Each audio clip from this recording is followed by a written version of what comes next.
Bonjour, mon nom c'est Marc-André Viano et aujourd'hui je vais vous parler de la politique. J'ai toujours aimé la politique pour plusieurs raisons, mais je crois que on entend souvent de plusieurs personnes qui s'impliquent en politique ou des gens, même des politiciens, on dit ah, ben, je m'implique en politique pour aider les gens. Mais oui, moi c'est une de ces choses-là qui m'a intéressé, mais mon expérience a commencé un petit peu plus jeune. Tu sais, à l'âge de, je pense que j'avais 8 ans dans le temps. J'ai toujours regardé les nouvelles avec mes parents, mes grands-parents. Ça me faisait toujours penser, on voyait des situations autour du monde, on voyait des situations nationales, on voyait qu'il y a des choses qui se passaient au Canada, des crises. Dans ce temps-là, je me rappelle, c'est dans le temps des... Stephen Harper était premier ministre dans ce temps-là. Aussi, on avait plein de crises autour du monde. On a vu la crise en 2008, la crise financière de 2008. Puis je me disais souvent, pourquoi ça se passe, ces choses-là? Pourquoi que on a des gouvernements en place? Pourquoi que ces gouvernements-là font des telles décisions? Pourquoi qu'on a une opposition? Puis c'est là, c'est comme si c'était une étincelle qui a commencé dans ce temps-là. Puis je me dis à moi-même, ben, il y a quelque chose, c'est comme un chemin, il faut que je me rende, puis j'essaye de voir comme, comment je peux m'impliquer en politique, comment je peux continuer à m'impliquer, puis à faire une différence dans les choses, puis aider les gens. Puis mon expérience a commencé un petit peu quand j'ai commencé au secondaire, ma première année en 9e année. J'ai rencontré des amis, puis j'ai commencé à m'impliquer avec Victor Boudreau, qui était mon député provincial à l'époque, de chez Dieppe-Beaubassin-Capelé. Ça a tout commencé par j'ai été à une journée carrière à Fredericton. Puis ça, je crois que ça a vraiment mis... ça m'a dit dans ma tête, j'avais comme une voix dans ma tête qui me disait, c'est un travail que j'aimerais faire.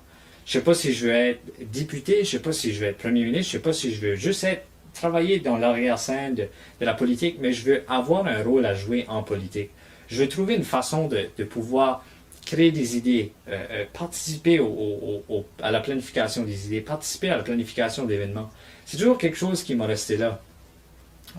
Puis je me rappelle de cette journée-là en 9e année, ben, mon expérience a commencé de ce point-là. Toutes les choses que je me questionnais quand j'avais 8 ans ou quand j'avais 12 ans, j'ai commencé à faire de la recherche sur ça. Puis je me disais, c'était étrange, parce que j'étais en 7e année au primaire, puis je me disais déjà, je vais aller en sciences politiques à l'université. J'ai même été jusqu'à faire des cours de maths au secondaire pour me faciliter la vie, parce que je savais déjà que je voulais un tel parcours, puis que je voulais appliquer en sciences politiques à l'université de Moncton ou à une université quelconque, pour continuer ce cheminement-là. Puis je sais aussi, on me demande souvent, mais pourquoi que tu as choisi de t'impliquer dans le Parti libéral? Moi, j'ai choisi le Parti libéral pour une raison. J'ai toujours pensé que le Parti libéral avait une vision commune, une vision générale. Une vision que c'est pas juste pour les riches, c'est pas juste pour les pauvres. On n'est pas juste là pour les aînés, on n'est pas juste là pour les étudiants, on est là pour tout le monde. On est là pour les familles, on est pas pour essayer de trouver une balance puis créer une équité pour tout le monde. Créer des idées libératrices qu'on peut aider l'économie, innover de ça. Puis quand j'ai commencé en 9e année à m'impliquer avec le Parti libéral, ça aussi, tout a commencé à se mettre en place. J'ai eu des opportunités incroyables. J'ai rencontré des personnes que maintenant je peux appeler des bons amis. J'ai eu des opportunités d'emploi. Tout de suite, je travaille avec Dominique Leblanc, qui est le député de Beauséjour, puis le ministre du Conseil privé. C'est une merveilleuse expérience parce que quand j'ai commencé, c'est des contacts que je m'ai faits à travers les années, à travailler en politique, à m'impliquer en politique. Juste la dernière campagne de 2018, qui était l'élection provinciale avec Jacques Leblanc, le nouveau député de Chaudière-Beaubassin-Capelé, et en 2019, la campagne du député fédéral Dominique Leblanc, mon patron maintenant, on a eu des campagnes incroyables. On a eu la chance d'organiser plein de choses, organiser des événements autour du comté, puis d'essayer de voir le plus de gens possible, d'aller voir les gens, puis d'écouter qu'est-ce qu'ils veulent, d'écouter qu'est-ce qu'ils ressentent dans la région, puis de voir qu'est-ce qui est vos vues sur l'économie, qu'est-ce qui est vos vues sur la situation familiale de Nouveau-Brunswick ou au Canada. Est-ce que vous croyez que des industries qu'on devrait investir dedans, c'est toutes des choses qui est important. Puis c'est pour ça de des campagnes comme ça, il faut aller voir les gens et il faut continuer de là. Mon rôle présentement dans le Parti libéral du Nouveau-Brunswick, je suis président des Jeunes libéraux du Nouveau-Brunswick. C'est un rôle assez intéressant parce que c'est une façon pour nous, on a finalement un siège à la table. On a eu un siège à la table, ça fait longtemps, mais surtout dans la situation que nous sommes maintenant au Nouveau-Brunswick, puis on peut même passer dans la sphère nationale au Canada. On est une province vieillissante, une province d'une situation financière assez pénible à l'instant. Puis il faut essayer de trouver des nouvelles industries, des nouvelles solutions pour le futur.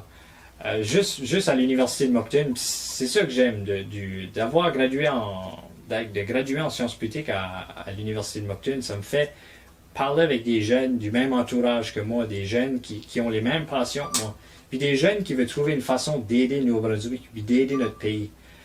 Que ce soit avec des énergies renouvelables, que ce soit avec trouver des façons de changer notre économie, changer la façon dont on fait les choses avec la technologie et plein de choses. C'est intéressant de voir ça, puis j'espère, puis je prends mon rôle assez sérieux comme président des Jeunes libéraux, parce que je me dis, c'est une façon pour nous, puis on le sait tout de suite avec l'actualité, pour avoir une élection à tout moment. Donc c'est important pour nous d'avoir un siège à la table, puis de pouvoir contribuer des idées, puis de faire sûr que notre voix est entendue.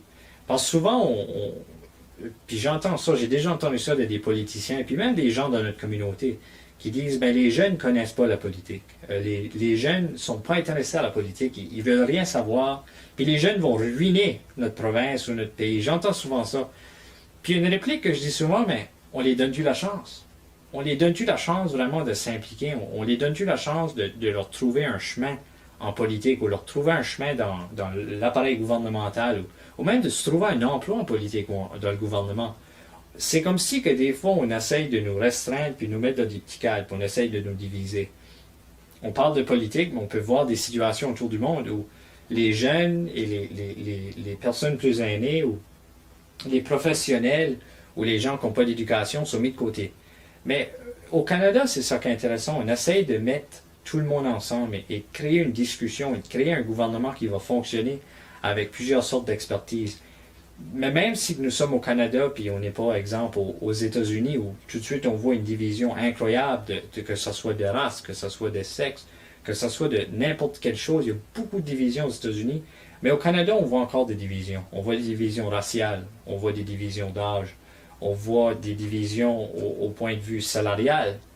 Donc, il y a beaucoup de travail à faire. Mais je crois si n'importe quelle personne qui veut du changement, n'importe quel citoyen canadien ou citoyen néo-brunswickois qui se dit à eux-mêmes, mais qu'est-ce qu'on peut faire pour aider notre province? Qu'est-ce qu'on peut faire pour faire bouger les choses? Donner la place aux jeunes, laisser les jeunes parler, laisser les jeunes s'impliquer, que ce soit un poste sur un conseil d'administration, avant de garder à quelqu'un qui, oui, a peut-être beaucoup d'expérience, mais cette personne qui a beaucoup d'expérience a peut-être des opinions ou des enlignements qui sont pas les mêmes que les jeunes, ont souvent les mêmes idées. Donc ça devient un genre de recyclage d'idées qui ont été utilisées l'an passé, mais ça ne nous tente pas vraiment de penser à des nouvelles choses, donc on va juste en recycler de nouveau.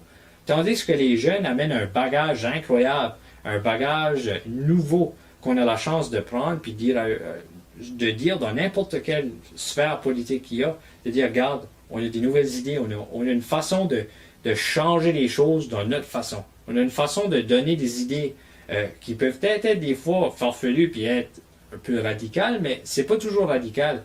C'est des idées qui bougent, c'est des idées technologiques, c'est des idées de changement de structure.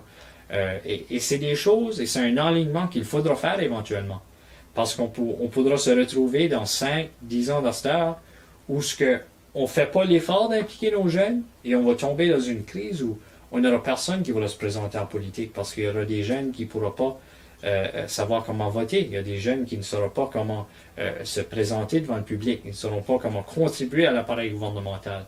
Donc, les décisions qu'on fait tout de suite sont importantes parce que ces décisions-là vont faire en façon que les jeunes et notre futur au Canada, dans le monde ou au Nouveau-Brunswick vont être distinctifs. Alors, c'est important d'impliquer les jeunes en politique. Suis la vague et abonne-toi, mais surtout, follow the wave and subscribe.